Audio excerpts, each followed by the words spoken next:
Marcos 14, de 1 a 11, eu farei a leitura e os irmãos acompanharão nas suas Bíblias. Diz assim a palavra do Senhor. Dali a 2 dias era a Páscoa e a festa dos pães asmos. E os principais sacerdotes e os escribas procuravam como o prenderiam à traição e o matariam, pois diziam: não durante a festa, para que não haja tumulto entre o povo.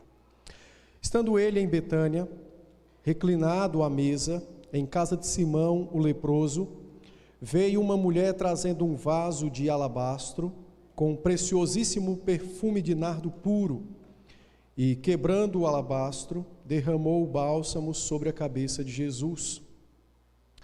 Indignaram-se alguns entre si e diziam: para que este desperdício de bálsamo? Porque este perfume poderia ser vendido por mais de 300 denários e dar-se aos pobres. E murmuravam contra ela.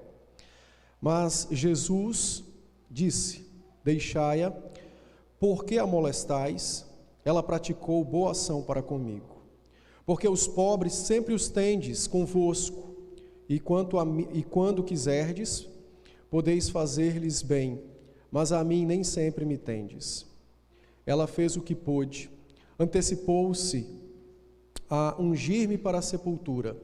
Em verdade vos digo que onde for pregado em todo o mundo o Evangelho, será também contado o que ela fez para a memória sua. E Judas Iscariotes, um dos 12, foi ter com os principais sacerdotes para lhes entregar Jesus. Eles, ouvindo-o, alegraram-se e lhe prometeram dinheiro. Nesse meio tempo, buscava ele uma boa ocasião para o entregar. Vamos orar. Senhor, nosso Deus bendito, nosso Pai, nesse instante que lemos a sua palavra com o propósito da pregação, após termos entoado louvores, também lido a tua palavra, também já realizado orações, nosso objetivo é sermos instruídos pelo Senhor, ensinados, alimentados pela tua doce e preciosa palavra. Nossas almas sejam cada dia mais conformadas segundo a perfeição do teu Filho, o Senhor Jesus Cristo, para a tua própria glória e para nosso próprio bem nesta terra e no mundo por vir. Portanto, então, Senhor, dá-te graça, como cantamos, e tem misericórdia, fala a cada um de nós. Instrui-nos segundo tua boa e santa vontade. Quanto a este teu servo, dê-me também tua graça, para que seja fiel ao Senhor e à tua palavra, e que as minhas fraquezas, os meus pecados não sejam impedimentos, pois o nosso desejo é tão somente ouvirmos o Senhor falar. É a nossa súplica e também a nossa gratidão elevada ao Senhor em oração na pessoa de Cristo, teu Filho. Amém. Amém.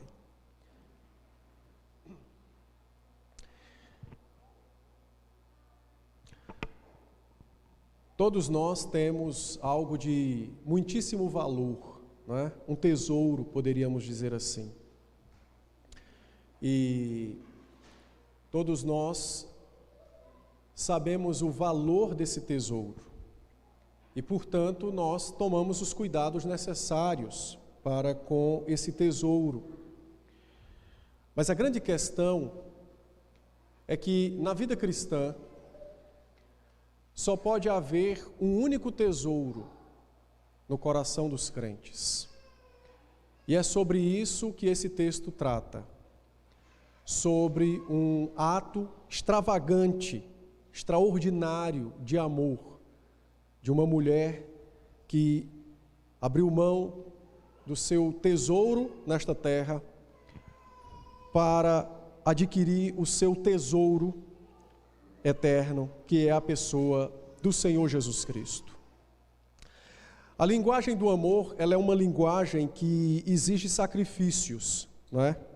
É assim no casamento, é assim na criação dos filhos, é assim na maternidade, na paternidade, é assim também na vida cristã.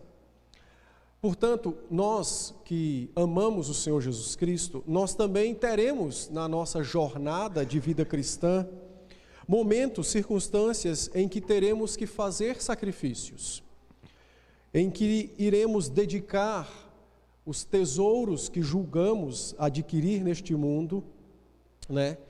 Abriremos mão desses tesouros em prol de um tesouro maior, que é a pessoa bendita de Cristo Jesus.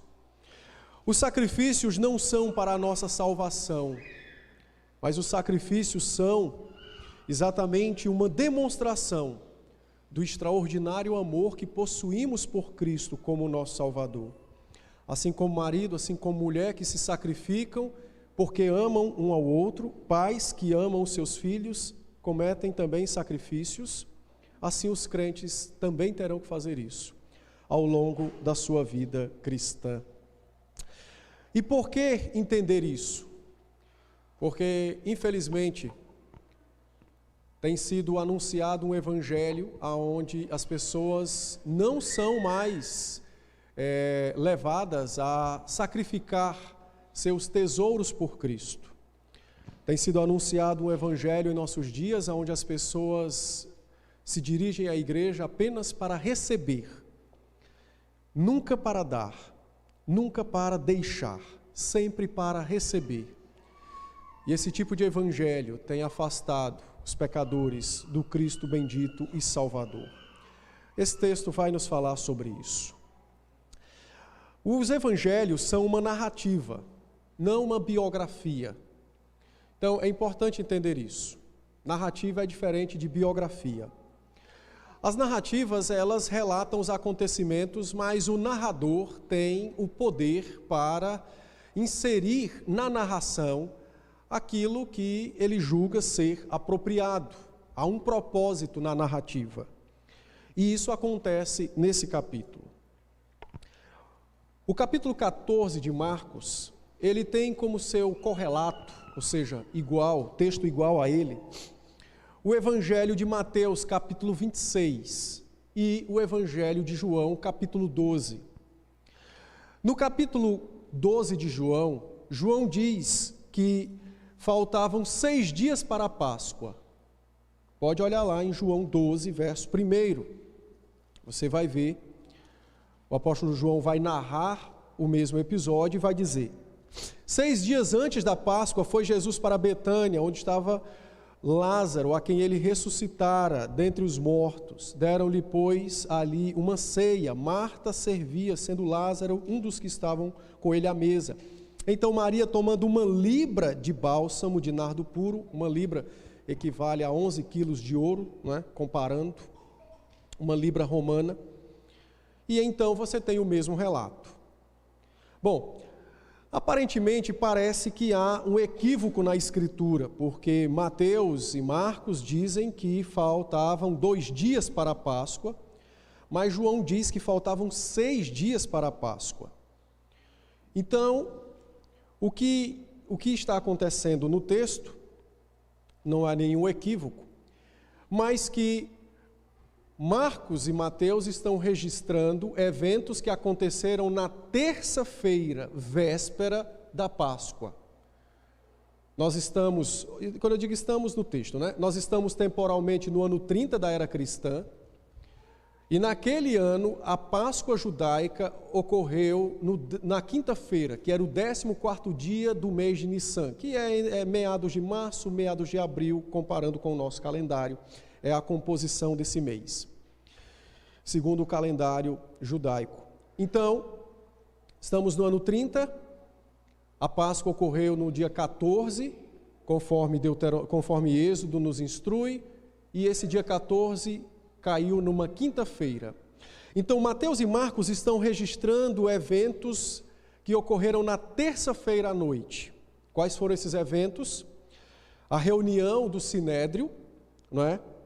Mateus e Marcos nos dizem que os sacerdotes e os escribas, João nos diz que os sacerdotes, né, os fariseus também estavam nesse conluio, e eles então almejavam prender o Senhor Jesus Cristo e matá-lo, só que isso às ocultas.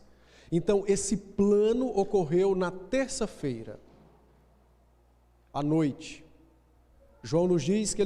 Mateus nos diz que eles estavam reunidos no palácio do sumo sacerdote Caifás. O apóstolo João, registrando o mesmo evento, não fala da terça-feira, mas ele fala de eventos que ocorreram no sábado à noite, véspera dessa semana que seria a última semana de vida do Senhor Jesus Cristo na terra. Então, não há nenhuma contradição no texto. O que há é que o narrador tem o poder de registrar os eventos segundo o seu entendimento. E nós cremos que tudo isso dirigido pelo Espírito do Senhor. Portanto, Mateus e Marcos registram eventos a partir da terça-feira, véspera da crucificação. Enquanto João insere o evento da ceia na casa de Simão, o leproso, olhando para o sábado, porque foi no sábado que ocorreu aquele jantar na casa de Simão, o leproso. Então essa é apenas a diferença de um evangelho para o outro. Marcos nos diz então que secretamente o sinédrio, composto pelos fariseus, os escribas, os anciãos do povo, estavam planejando matar o Senhor Jesus Cristo secretamente. Esse era o plano sombrio das principais autoridades de Israel. Isso não soa estranho ao Senhor Jesus Cristo, porque o Salmo de número 2, verso de número 2, já havia sido profetizado que as nações se levantariam contra o seu ungido. Salmo de número 2, verso 2. O plano secreto daqueles homens não era secreto, porque há centenas de anos atrás o Senhor já havia declarado que tal evento haveria de acontecer. Eles então estavam numa conspirata, não queriam que aquilo acontecesse durante a festa da Páscoa, já que aquela Páscoa aconteceu numa quinta, sexta-feira era véspera de sábado, e a festa dos pães asmos então começava na sexta-feira pós-Páscoa. E nos dias do Senhor Jesus Cristo, ajuntavam-se em Jerusalém entre 80 e 100 mil pessoas na celebração da Páscoa, sendo que a cidade possuía em média 70 mil habitantes. O Império Romano destacava sempre pelotões, um pequeno exército que saía de Cesareia, exatamente para dar suporte a essa festa, e daí a preocupação dos sacerdotes para que não haja tumulto, ou seja, para que o Império não cerceie as pessoas de fazer tal tipo de celebração. Mas o Cristo deveria morrer na Páscoa. Isso estava profetizado. Conforme o apóstolo Paulo registra em 1 Coríntios capítulo 5, verso 7, Paulo disse que Cristo é o Cordeiro Pascal. Ele deveria de fato morrer na Páscoa, na quinta-feira, ele morre na sexta-feira, ele deveria morrer dentro do período da Páscoa, exatamente para promover a verdadeira libertação do pecado, assim como no Egito o Cordeiro morreu para libertar o povo de Israel daquela terra. No Salmo de número 2, no verso 4, a Bíblia diz que Deus ri dos homens e dos seus planos. Então, o conluio dos sacerdotes, dos anciãos, dos escribas e dos fariseus, aquele conluio que era secreto aos seus olhos, fazia parte do plano de Deus. E Deus ri dos homens quando estes maquinam seus planos, achando que são autônomos, achando que farão aquilo que bem entender. O que na verdade estava acontecendo era o cumprimento da Escritura.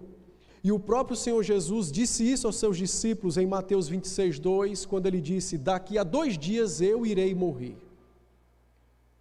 O próprio Cristo profetizou a sua crucificação, a sua morte, já que ele, como Deus, conhecia a Escritura, conhecia o plano do seu Pai. A Páscoa era celebrada pelos judeus era a celebração da libertação da escravidão egípcia, como nós já vimos.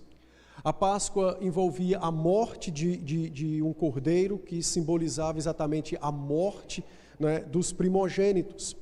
E por isso que o Senhor deveria morrer exatamente nesse momento, nesse período, já que Ele é o primogênito de Deus. Ele, então, por meio de sua morte, nos libertaria, como nos libertou, do império das trevas, do pecado e de Satanás. Hoje, os cristãos não comemoram mais a Páscoa, porque eles têm algo maior e melhor para comemorar, que é a ceia do Senhor, que dramatiza, não é, para nós a morte e a ressurreição de nosso Salvador. E então na ceia o Senhor nos comunica nossa redenção, nossa remissão, a vitória do primogênito, o Cordeiro de Deus, que triunfou sobre a morte e sobre o nosso pecado, e que angariou para nós salvação e vida eterna. Então, o relato da Páscoa e da morte do Senhor, da crucificação, é o que é iniciado nos versos 1 e 2 do capítulo 14. E também foi aquilo que foi iniciado por Mateus, no capítulo 26, mas não iniciado por João, no capítulo 12, porque primeiramente ele vai tratar sobre os eventos do sábado, que foi esse jantar que foi oferecido ao Senhor em honra ao próprio Senhor. Diante disso, então, diante desse plano, desse conluio maligno deles, de quererem matar o nosso Salvador, o Senhor, então, sabiamente instruiu Marcos e Mateus a inserir no relato da Páscoa, da morte e da crucificação do Senhor, a inserir agora um episódio que ocorreu 4 dias atrás, que foi um jantar oferecido ao Senhor Jesus na casa de um homem que ele havia curado, a qual a Escritura diz, denomina ele como Simão o leproso. Ele já havia sido curado pelo Senhor e então, em honra e dedicação, ele dedicou um jantar ao Senhor a fim de saudar o seu rei, o seu mestre, o seu redentor. E então, a partir do verso 3 é que nós temos o relato desse jantar e o que ocorre nesse jantar.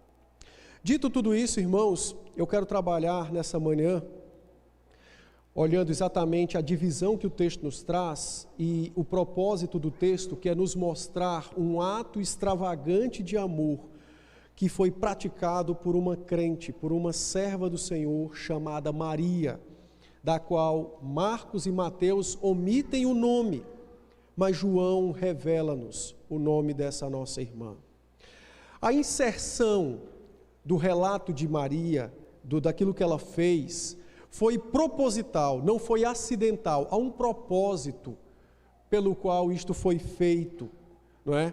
E esse propósito foi exatamente ensinar aos crentes, no caso de Marcos, a igreja de Roma, que estava sendo perseguida por Nero, e no caso de Mateus, ele escreve para judeus que haviam ouvido o Evangelho. Então, ele está ensinando estas pessoas, ambos ensinam estas pessoas, que a oposição ao Cristo não é novidade, e que o Senhor frustra os planos malignos dos homens, exatamente salvando pecadores e promovendo a honra ao seu nome. Então, a inserção do relato tem exatamente esse propósito: lembrar aos adoradores do Senhor que a graça sempre triunfará e que a maldade e a astúcia de Satanás são, de fato, já destruídos pelo sacrifício bendito do Senhor Jesus Cristo. Bom, então, os evangelistas Marcos e Mateus, eles têm um contraste bem nítido em sua mente e eles querem ensinar isso aos seus leitores. Marcos, que é o que nós vamos nos dedicar, à igreja de Roma, ela estava passando por perseguição, o Nero estava fazendo dos crentes tochas vivas, lançando na cova dos leões, usando os crentes como como instrumentos para espetáculo e entretenimento, e aqueles irmãos precisavam entender que a graça triunfa contra o conluio dos homens. E Marcos, então, está exatamente dizendo isso àqueles irmãos. Quando Marcos ensina sobre esse contraste da graça versus o conluio dos homens, Marcos está lembrando seus leitores e a nós também que o Senhor Deus já nos ensinou que também existiria por toda a vida humana, por toda a história humana, existiria um atrito entre a semente da mulher e a semente da serpente. Então Marcos está recordando àqueles irmãos que a perseguição de Nero não era novidade, era tão somente a velha e astuta serpente que agora levantava-se mais uma vez contra os salvos do Senhor. Mas que assim como aquela velha serpente havia sido derrotada em Gênesis 3 com a promessa do Evangelho, registrada no verso 15, da mesma forma aconteceria com eles também naquele momento. Então Marcos está chamando os irmãos a voltarem os seus olhos para a Escritura. Ele está lembrando aqueles irmãos que a oposição ao Cristo e aos crentes, ela não é algo novo sobre a face da terra, ela existe desde a queda. Entretanto, em meio a todos os levantes de Satanás, Deus triunfa poderosamente, socorrendo e salvando os seus eleitos. Quando Marcos diz isso àqueles irmãos, ele está recordando a eles não apenas Gênesis 3,15, mas ele está ensinando uma promessa que foi feita no capítulo de número 23 do livro dos Salmos. Todo mundo gosta do Salmo 23, mas o Salmo 23 não trata dos crentes, ele trata da pessoa de Cristo. Ele é a ovelha do Salmo 23.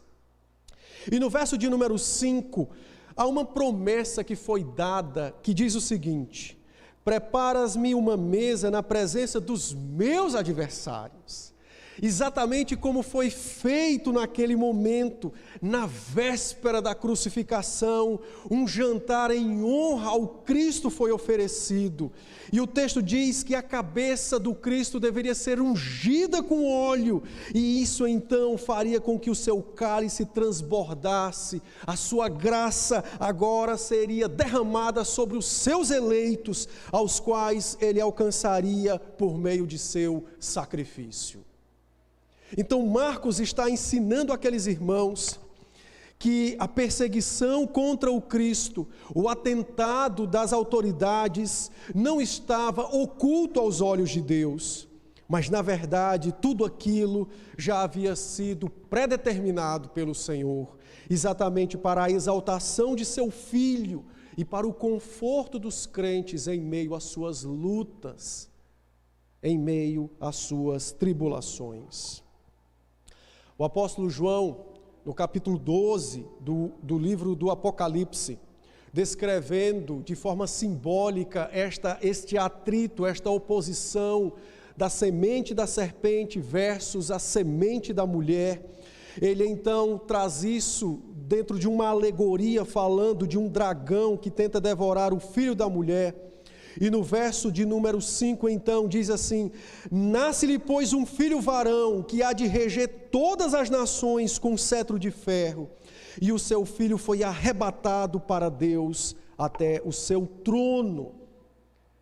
Então a morte do Senhor Jesus Cristo, intentada por aquelas autoridades, achando que desta forma estariam derrotando o Cristo de Deus, era na verdade um instrumento determinado por Deus para levar, para tomar o seu filho deste mundo e fazê-lo assentar no seu trono de graça, glória e majestade, de onde ele há de reinar e reger todas as nações. Então, quando estas coisas foram ouvidas em Roma, pelos crentes de Roma, que se encontravam agora com os opositores de Cristo, encarnados no diabólico Nero, aqueles irmãos foram elevados, foram instigados a continuar a caminhada cristã. Eles foram animados a permanecerem firmes na fé, ainda que assistissem companheiros e familiares sendo mortos de forma cruel, mas eles mantiveram-se firmes no Messias, porque eles foram lembrados de que essa oposição, ela não é nova sobre a face da terra, e ela não surpreende Deus como se fosse algo que apareceu de repente, mas na verdade, assim como aconteceu com Cristo bendito, que haveria de sofrer para nos salvar, assim também acontece com os crentes que sofrem não para ser salvos, mas para dedicar o seu amor ao Cristo que os salvou. Em outras palavras, o que Marcos estava ensinando àqueles irmãos é que naquele momento, talvez fosse como nos dias de Maria, naquele jantar, fosse o último momento nesta terra, para dedicarem o seu amor ao Senhor em um ato extravagante, extraordinário de dedicação e de proclamação de que Ele, Cristo, era o seu maior tesouro, quando eram levados, seja para a fogueira ou para os leões.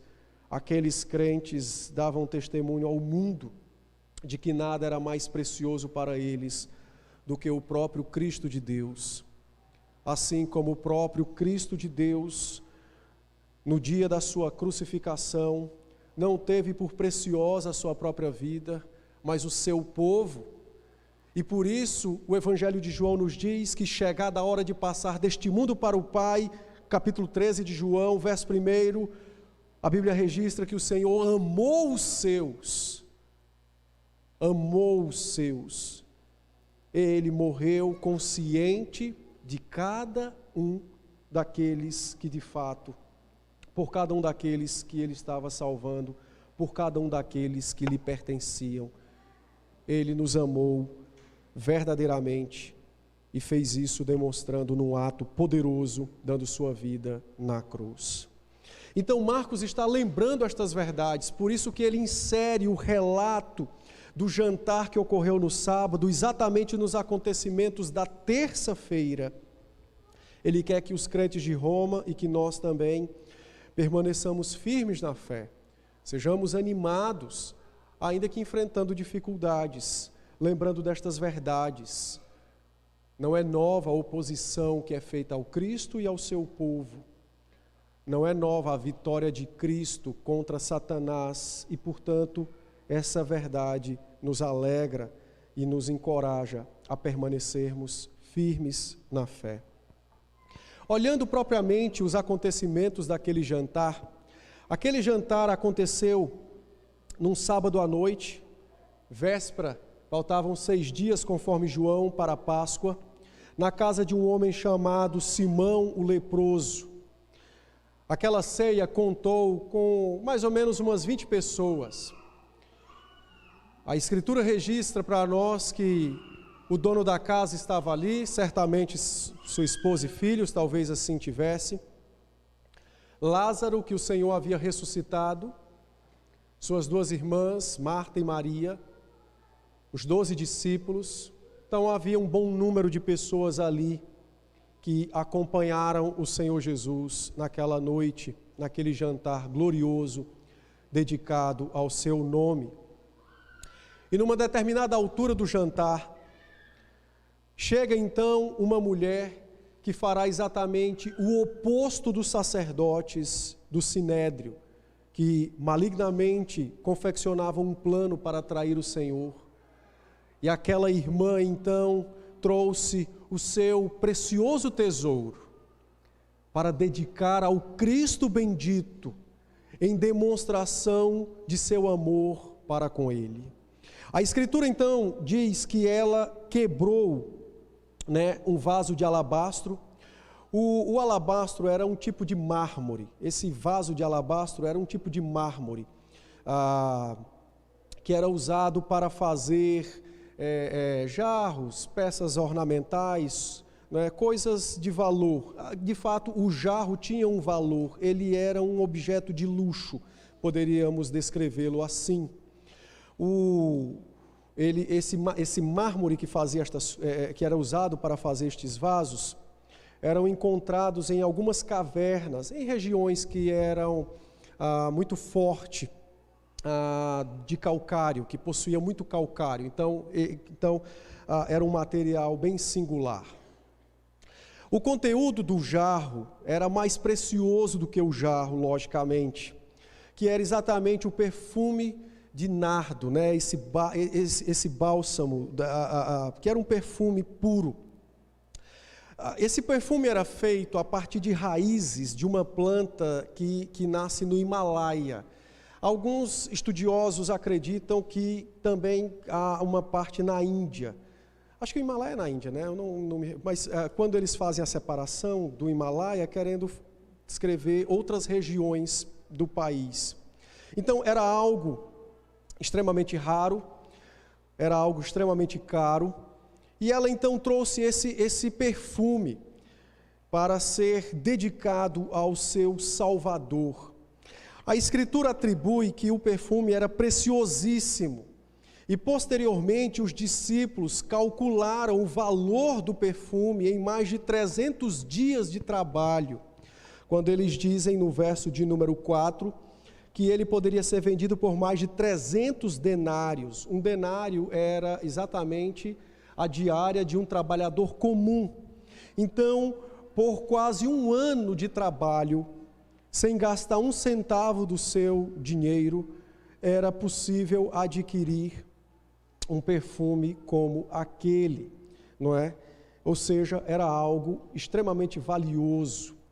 Quando João nos diz que era uma libra de nardo, a libra romana, contabilizando para os nossos dias, dariam em média 11 quilos de ouro. Então, era algo de extremo valor, não é? E difícil de ser adquirido. Era o tesouro de Maria, que ela havia trazido para dedicar ao seu Salvador. Então notem que Marcos, está lembrando aos seus leitores essa oposição, esses momentos antagônicos. Você tem nos versos anteriores homens que deveriam adorar o Cristo, mas agora querem destruí-lo, e você tem uma mulher que traz contra todas as expectativas um tesouro valiosíssimo para ungir o seu rei, para ungir o seu Salvador, para dedicar ao seu Senhor como demonstração de seu amor e de seu apreço para com Cristo Jesus. Essa oposição que é trazida na narrativa visa exatamente instruir os crentes, lembrar os crentes que os nossos tormentos neste mundo por causa da fé são temporários, mas que em meio a eles é possível que nós nos consagremos mais ao Senhor, nos dediquemos mais ao Senhor, nos entreguemos mais a Ele, abandonemos ou entreguemos a Ele aquilo que julgamos ser nossos tesouros.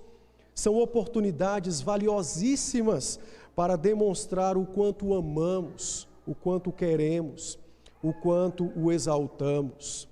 Maria ungiu o Senhor Jesus Cristo em demonstração de seu amor para com Ele. Aquela unção não foi qualquer unção, foi como nós já vimos no Salmo 23, havia sido profetizado uma mesa e uma unção para o rei. Ela discerniu estas verdades espirituais e assim então ela foi àquele jantar com o propósito singular, não de comer, mas de honrar o seu Cristo bendito, o seu Salvador.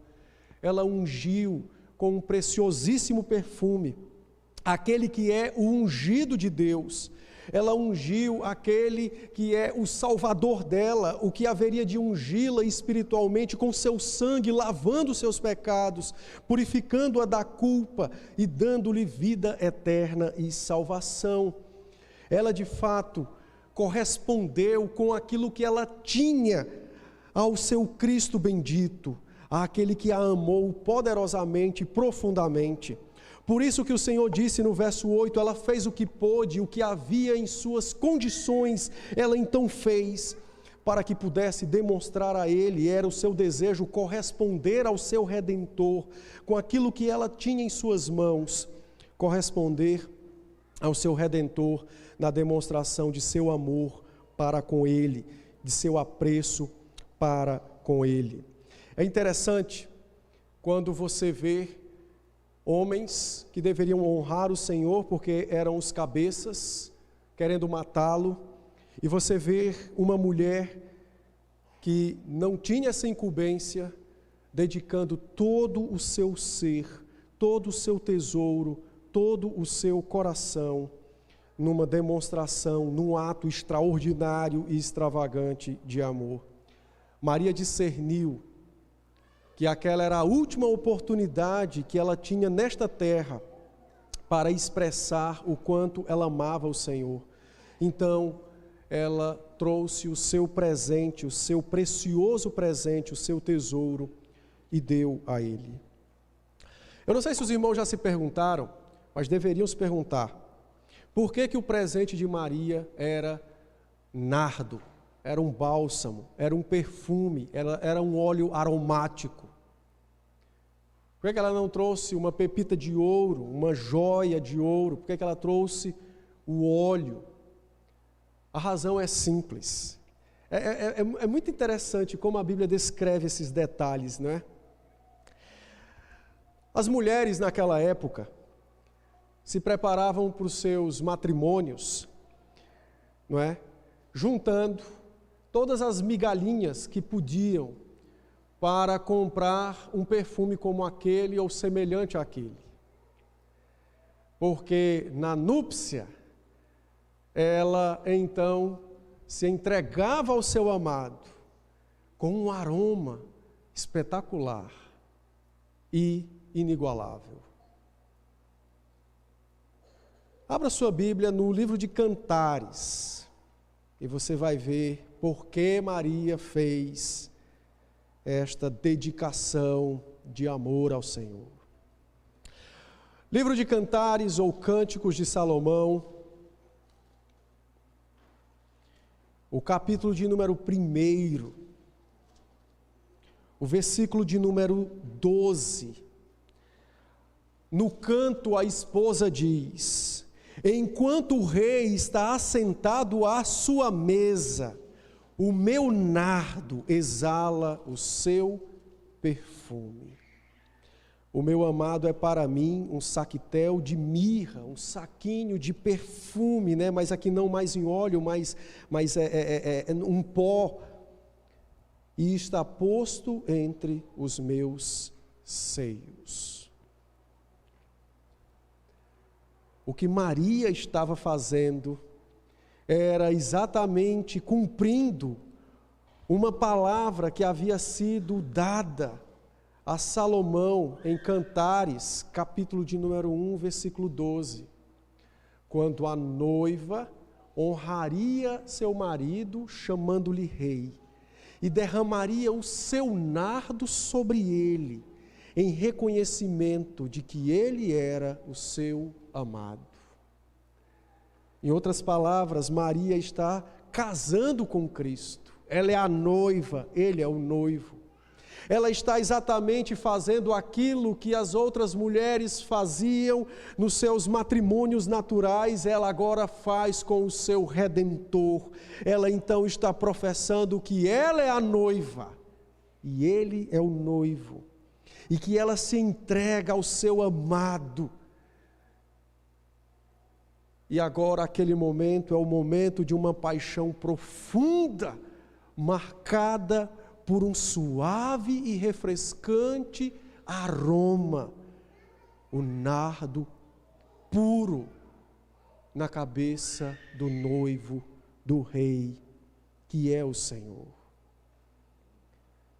Por isso ela está dedicando seu amor ao Senhor. Ela não casou fisicamente com Cristo, ela está exatamente demonstrando a relação de Cristo com a igreja, que é a noiva de Cristo. a noiva que contraiu núpcias com um noivo que é eterno. E hoje nós continuamente devemos fazer o que Maria fez, mas não com óleo verdadeiro, físico, mas os sacrifícios de amor que fazemos ao longo da nossa vida, as entregas das quais praticamos nas mais variadas ocasiões ao longo da vida, fazendo isso por amor ao nosso Redentor, em demonstração do nosso amor para com o nosso Redentor. Quando os irmãos em casa pegarem suas Bíblias para ler a narrativa nos 4 evangelhos sobre a paixão de Cristo, vocês perceberão que só teve uma demonstração de amor em toda aquela semana, e essa foi a de Maria. E esta foi a de Maria. Ela manifestou o seu verdadeiro amor para o seu noivo, exatamente no momento apropriado, no momento singular, no momento oportuno. Isso nos traz algumas aplicações para as nossas vidas. Em primeiro lugar, amor implica sacrifício.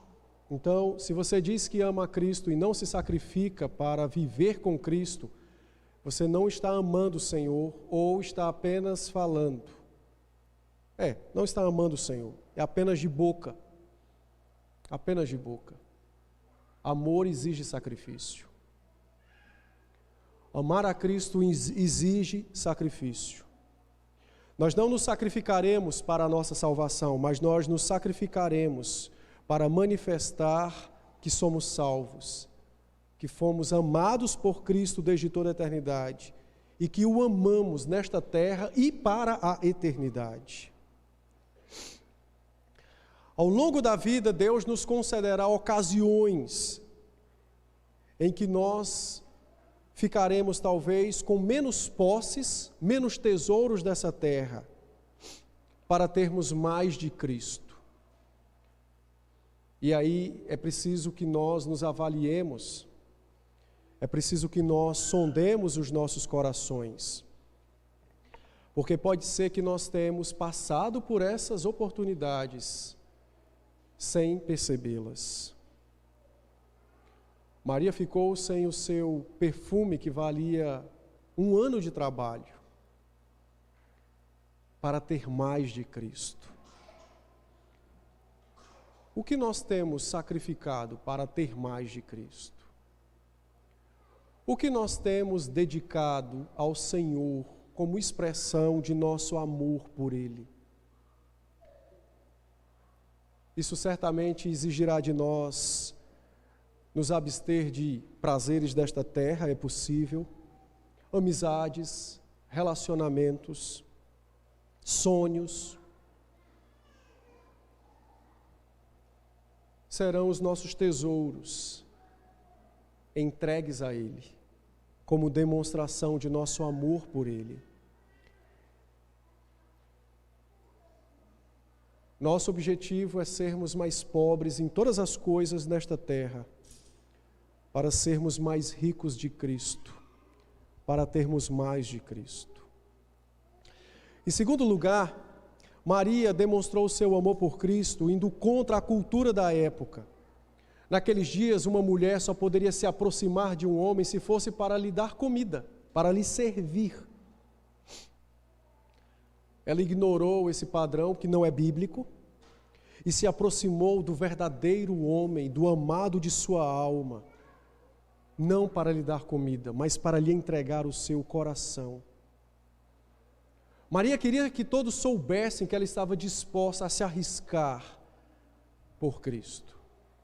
Ela queria que todos soubessem que nada era mais valioso do que Ele. E isso também é exigido de nós hoje. Infelizmente, muitos crentes têm condicionado sua vida cristã aos costumes culturais da época. Paulo já falou sobre isso em Romanos 12. é antiquado, é arcaico fazer isso ou fazer aquilo. Isso é um sacrifício que nós teremos que apresentar ao Senhor. Amar o Senhor sem nos sujeitar aos padrões, às imposições culturais dos nossos dias. Ainda que sejamos perseguidos, ultrajados, menosprezados, não importa. Assim como Maria, devemos nós também dar testemunho a este mundo do quão precioso e valioso é o Senhor Jesus Cristo para nós. Para nós. Quarto lugar, aplicando a nossa vida, esse texto também nos ensina que a fé exige ações públicas. Tem muitos crentes que amam a Cristo no secreto de suas casas, né? Veja, você tem que amar o Senhor dentro da sua casa e fora da sua casa. A fé exige ações públicas. Ninguém dá testemunho oculto.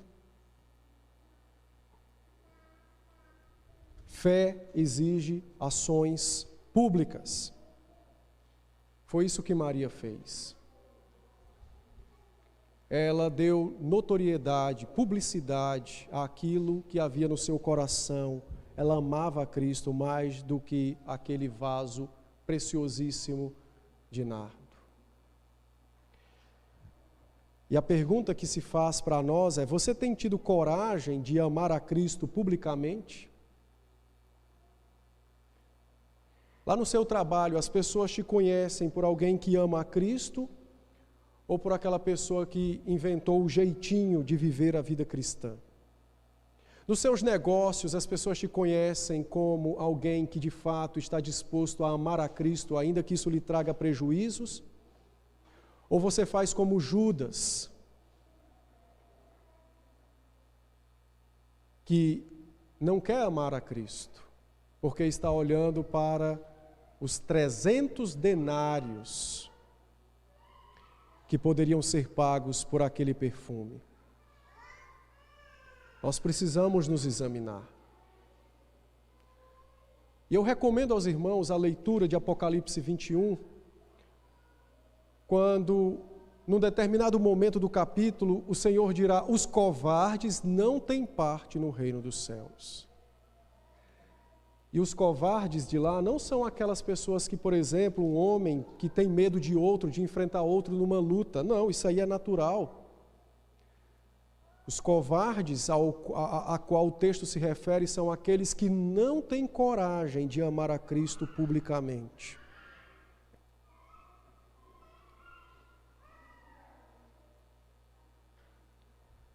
Então nós precisamos nos examinar e aplicar a verdade à nossa vida diária. Sacrifícios virão e será maravilhoso realizá-los em demonstração de nosso amor e apreço para com o nosso Cristo bendito. O texto prossegue, e não se engane, às vezes nós achamos, e é ensinado, né? É muito engraçado que hoje em dia as propagandas de algumas igrejas você tem um problema, venha para a igreja. De fato, a Bíblia tem instruções e a Bíblia tem respostas para todos os problemas que não são físicos e para alguns que são físicos. Mas as pessoas são ensinadas: você tem um problema, venha para a igreja que vai acabar o seu problema. Não, está errado. Dentro da igreja haverá perseguição contra aqueles que querem se devotar e amar o Senhor Jesus Cristo. Os versos 4 e 5 nos ensinam exatamente isso. Então Maria, ela realizou algo extraordinário naquele momento, e ao invés de ser elogiada pelos seus irmãos na fé, o texto nos diz que alguns estavam indignados, irados com ela. E a ira foi demonstrada quando eles disseram: para que este desperdício? Você poderia ter colocado só uma gota na cabeça de Cristo. Por que você derramou todo o perfume? Por que quebrou o vidro? Não era só melhor destampar? Ela quis oferecer tudo, era possível destampar. Mas tudo, desde o frasco, ela queria dedicar ao Senhor. O apóstolo João nos diz que quem encabeçou a ira opositora contra Maria foi Judas, que era o tesoureiro do colégio apostólico e um ladrão. Ele metia a mão na bolsa, diz o apóstolo João. E então eles começaram a reprová-la, porque ela havia dedicado o seu amor ao Senhor. Verso 5 diz que eles estavam murmurando contra ela. Veja se isso não acontece também na igreja. Nós queremos nos dedicar mais em oração, aí chega um irmão e diz o quê? Olha, você está muito radical, né? É engraçado isso, né? Uma vez uma mãe chegou para um colega meu, ele compartilhou, dizendo assim, rapaz, uma mãe chegou para mim e disse assim, olha, minha filha, pastor, está com problemas.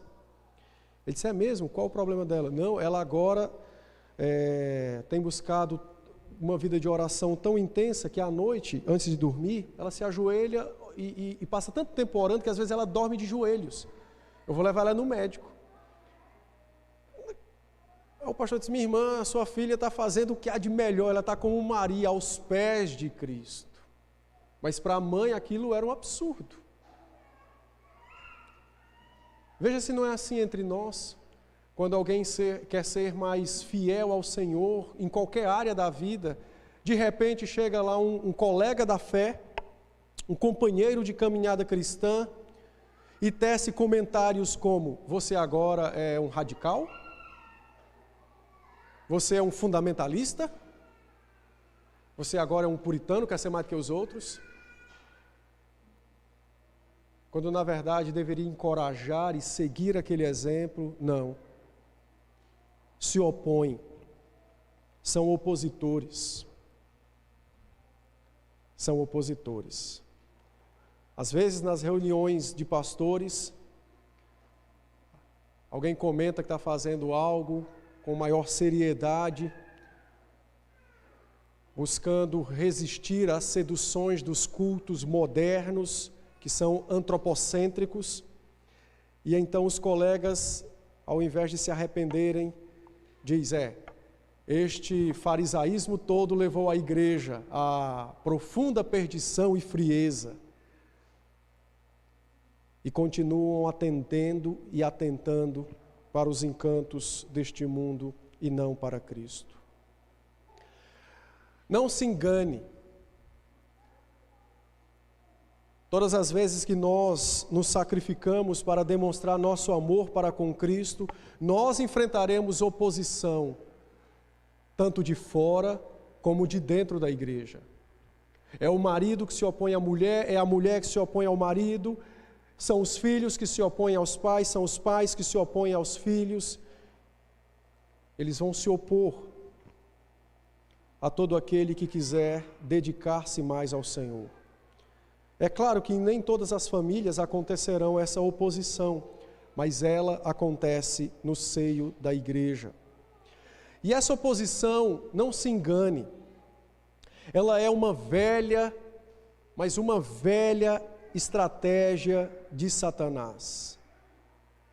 A velha serpente astuta está novamente agindo como agiu em Gênesis 3. Note que os discípulos se indignaram, disseram que era um desperdício aquele perfume. O que eles estavam fazendo era atendendo ao convite de Satanás de desviar os olhos para o Cristo bendito e de colocar os olhos no perfume. Lembram de Adão e Eva? Como a serpente disse a eles, pode comer do fruto e vocês se tornarão como o Senhor. Desvia os teus olhos de Deus, foca-os no fruto da árvore do bem e do mal. Desviar a adoração do Senhor para ajudar os necessitados foi a estratégia de Satanás aqui. Foi a estratégia dele. Você não precisa cultuar a Deus, socorre os homens, ajuda os pobres. E pense comigo, como seria uma obra que iria chamar a atenção de todo mundo. Vendendo aquele perfume, os discípulos poderiam sustentar por um dia mais de 300 famílias. Ou sustentar uma família por um ano inteiro. Que obra maravilhosa! Mas aquele pensamento era diabólico e não do céu, porque estava desviando a adoração do Senhor para a necessidade aparente dos homens. Mudar o foco do céu para o bem, entre aspas, terreno, promover a compaixão entre os homens sem o amor e a adoração do Deus verdadeiro, são algumas das estratégias, das artimanhas de Satanás. E são algumas das coisas que nós, por ouvir o diabo, também praticamos na nossa vida. Pense aí quantas vezes você já saiu de casa, estava se arrumando para ir à igreja, o marido ou a esposa chega, não vai não, estou tão cansado, eu queria que você ficasse comigo hoje, aí você olha para a necessidade dele e não vai adorar o Senhor.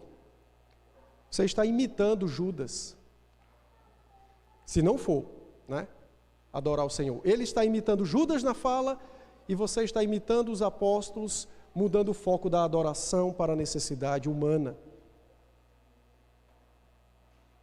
Estão imitando Judas, estão imitando os apóstolos, mas principalmente Judas, conforme João nos ensina. Como nós vimos hoje de manhã na IBD, agora, antes, a criança adoece, os pais olham para a escola ou olham para os afazeres da segunda e não olham para o culto. Então ele muda o foco, ele deixa os céus e olha para as necessidades da terra. E então ele não vai à igreja, ele não vai adorar o Senhor. E assim se dá em vários outros momentos. Nenhum de nós se atrasa num compromisso com o prefeito ou com o governador. Mas nenhum de nós é tão pontual assim nos horários marcados com Deus. Por exemplo, uma reunião de oração, o culto, as orações particulares que nós colocamos na agenda, tal hora eu estarei em oração, e aí nós ignoramos o Senhor e nos direcionamos para outras coisas ou necessidades nessa terra.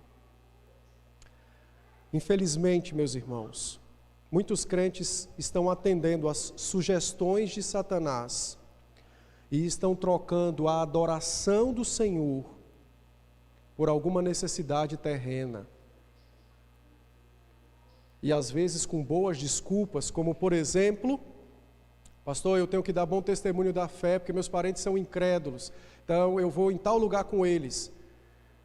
Você só está atendendo a antiga serpente, não está dando bom testemunho nenhum.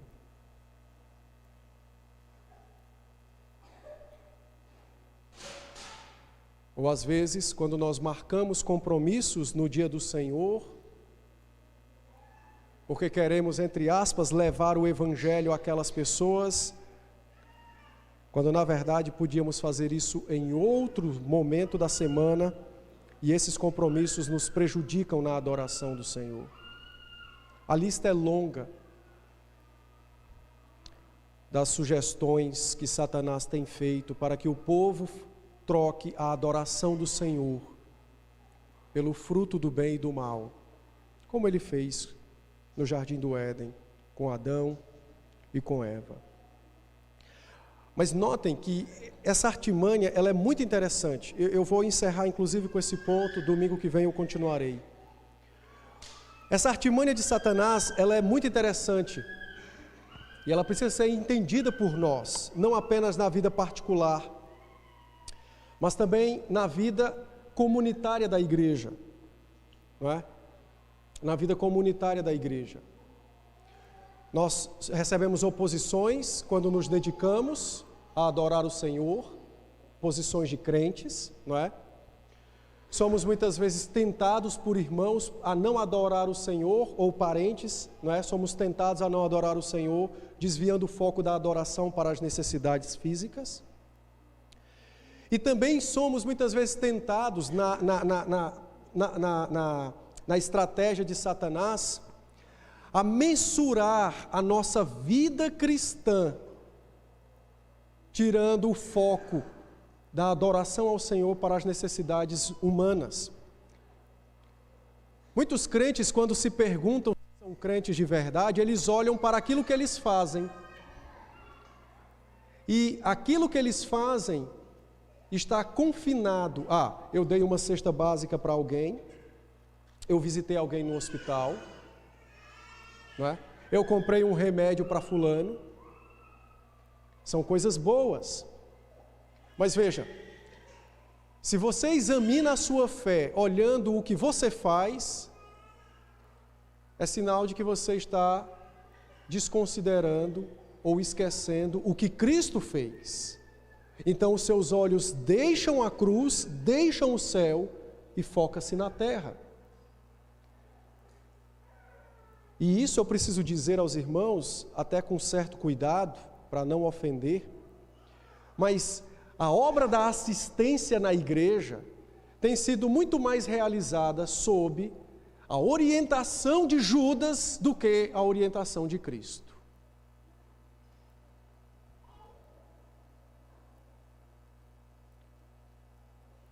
A assistência tem sido muito mais realizada sob os cuidados de Judas do que os de Cristo. Vou lhe dar um exemplo. Nossa igreja é a igreja missionária. Nós fazemos o quê? Nada, mas a gente manda o dinheiro para uma missão. E o que eles fazem? Não sei, mas eu mandei para lá. Aí vem um relatório: olha, nós visitamos a pessoa, demos uma cesta, fomos lá mudo o nome, fomos lá num lugarzinho muito pobrezinho, e aí... Mas Mateus 28 diz que é para a igreja ir, não terceirizar. Ela pode apoiar missionários que cumpram efetivamente o que Mateus 28 prescreve, mas nunca terceirizar. Entendem como nós caímos no canto da sereia com as necessidades humanas? Na instrução de Judas: dê aos pobres, não dê a Cristo. Para que você vai derramar o perfume todo, Maria? Bota uma gota, já está bom. Vende o resto. Vamos dar aos pobres. Na verdade, ele não queria dar nada aos pobres. Os pobres é só o chamariz. É só o elemento que cativa. Ele era a boca da serpente naquele momento. E estava fazendo com que os discípulos caíssem nesse engano. Deixar de olhar os céus para olhar as necessidades na terra. A igreja precisa ter cuidado com isso. Uma outra aplicação, e é muito interessante, né? Como Deus, na sua sabedoria, nos traz ensinamentos, né? Esse ano é um ano de política, de eleições.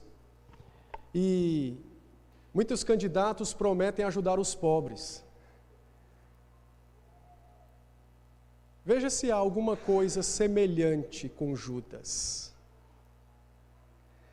Existe uma política chamada populismo. Alguns dizem que foi o PT que inventou. Não. Eles estão apenas praticando o que Judas, o pai do populismo, criou. Não dê a Cristo, dê aos pobres. Mas eu quero que você leia João para você entender o que acontece. Veja se Judas tem preocupação com os pobres. João 12, a partir do verso 5, diz assim, vou ler o 4. Mas Judas Iscariotes, um dos seus discípulos, o que estava para traí-lo, disse: por que não se vendeu este perfume por 300 denários e não se deu aos pobres? Isto disse ele, não porque tivesse cuidado dos pobres, mas porque era ladrão e, tendo a bolsa, tirava o que nela se lançava. Os pobres é o chamariz para as pessoas ofertar.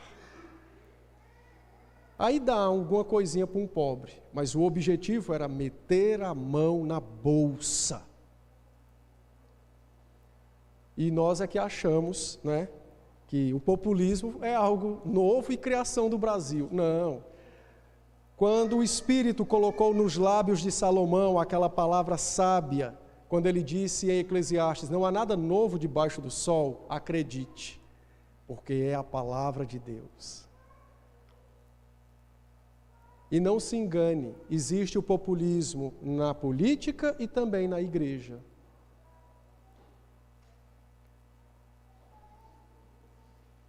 Vamos ajudar os pobres, aí as pessoas enchem o cofre da igreja de dinheiro. Aí constrói um mega prédio, os pastores vivem em palácios de marfim. Olha, Deus tenha abençoado nosso pastor. Não, ele está só metendo a mão na bolsa. O Senhor não está abençoando ele, não. Ele está metendo a mão na bolsa, como Judas. É um negócio incrível, não é? Mas essa é a velha estratégia de Satanás. Fazer com que os homens deixem de olhar para o céu, para olhar para as necessidades da terra. Eu vou concluir fazendo uma aplicação. Infelizmente, muitos crentes não desejam e nem buscam serem mais ricos na sua devoção a Cristo. Sabe por quê? Porque eles estão olhando a bolsa. Eles estão olhando as necessidades da terra apenas. Não buscam. Não buscam. Infelizmente, muitos crentes, não é? Não creem que o Senhor Jesus seja digno de sacrifícios de amor. Nós nos sacrificamos pelo nosso salário, pelo nosso emprego, pelo nosso patrão, nós nos sacrificamos pela nossa beleza, pelo nosso apetite, nós nos sacrificamos pelo marido, pela esposa, pelos filhos, até pelo cachorro que criamos, nós nos sacrificamos, mas muitos não sacrificam nada por amor a Cristo.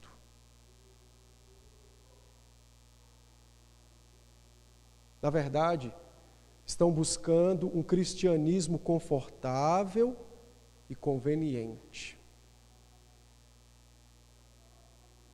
Estão caindo nas artimanhas de Satanás.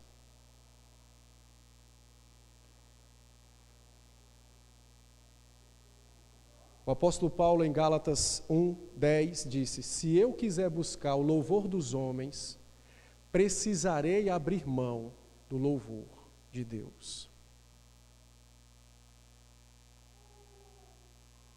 Que nós prefiramos Cristo, que nós nos sacrifiquemos como Maria, que nossos tesouros sejam dados ao nosso amado, ao amado de nossas almas, como nossa demonstração de amor a Ele, e somente a Ele.